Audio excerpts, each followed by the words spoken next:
मारूफ YouTuber और anchor person Imran Riaz से डर लगता है। इस बात का इजहार मुस्लिम लीग नून की रहनुमा हिना परवेज भट्ट ने एक प्रोग्राम के दौरान किया। रुकने पंजाब असेंबली हिना परवेज भट्ट से जब एक प्रोग्राम के मेजबान मंसूर अली खान ने सवाल किया कि कौन सा वो एंकर है जिसके शो में कभी नहीं शिरकत करेंगी। मेजबान के सवाल पर नून लीगी रहनुमा ने जवाब दिया कि पहले वो मारूफ यूट्यूबर और एंकर पर्सन इमरान रियाज खान के शो में जाती थी, लेकिन अब इमरान रियाज के प्रोग्राम में जाते हुए इन्हें डर लगता है।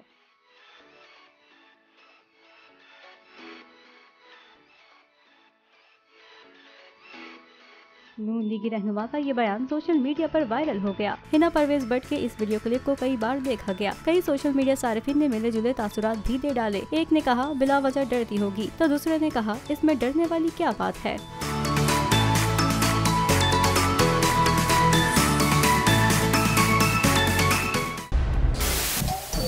सबसे बड़े चैनल बोल न्यूज के एंकर मखदूम शहाबुद्दीन के प्रोग्राम अब बात होगी ने रेटिंग के तमाम रिकॉर्ड्स तोड़ दिए। मैं हूं मखदूम शहाबुद्दीन और आप देख रहे हैं अब बात होगी। 46% नाजरीन ने बोल न्यूज को देखा।